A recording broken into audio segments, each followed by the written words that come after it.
Passiamo allora a parlare con il nostro ospite Pietro Rambuschi. Allora parliamo di Portogruaro. Io ho visto dei manifesti dell'opposizione appunto a Portogruaro in cui mi sembra di aver visto, forse mi sbaglio, 3 gruppi consigliari di opposizione, però Portogruaro più mi sembra che non ci sia, quindi il gruppo che fa riferimento ad AN manca. È stata una svista della tipografia oppure una scelta?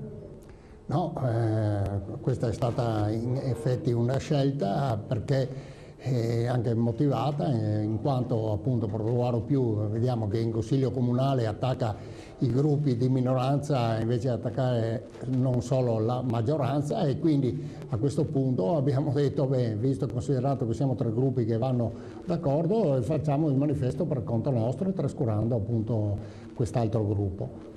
Quindi in qualche modo diciamo quella che è l'area ex AN, ex Alleanza Nazionale, è diciamo sempre più isolata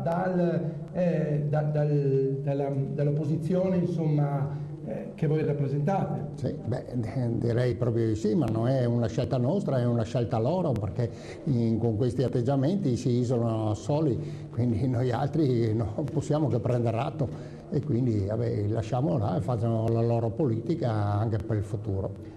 Però ci sono anche stati dei problemi in seno alla maggioranza, c'è stato diciamo, un valzer continuo di assessori, dimissioni annunciate, ritirate, poi alla fine insomma la giunta è cambiata rispetto a quella che era qualche tempo fa, tanto che da più parti si è detto forse chissà l'amministrazione di Portogruaro scricchiola, insomma potrebbe addirittura cadere, andare a casa. Come vedete questo?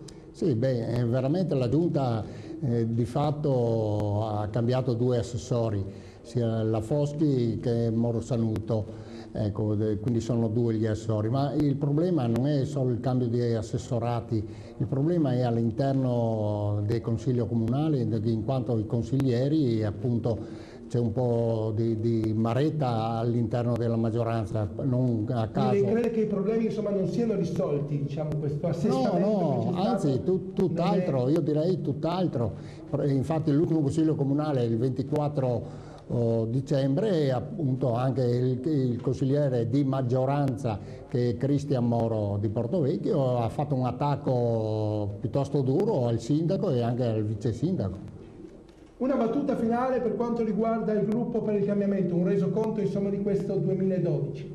Beh, non possiamo essere più che felici in quanto ormai siamo partiti 2 anni fa solo a Portogruaro, siamo in quasi tutti i comuni della sinistra Piave e quindi compreso San Donai, Esolo, e quindi tutto questo sta a significare che la zona diciamo politica dei moderati viene così seguita un po' da tutti, e quindi io lancio, anzi a nome del gruppo del cambiamento, i migliori auguri per un 2013 felice e che si avvicinino sempre più al gruppo del cambiamento. Bene, io ringrazio Pietro Rambuschi, ringrazio voi per l'attenzione, passo la linea a Pordenone alla direttrice Anna Zoltano.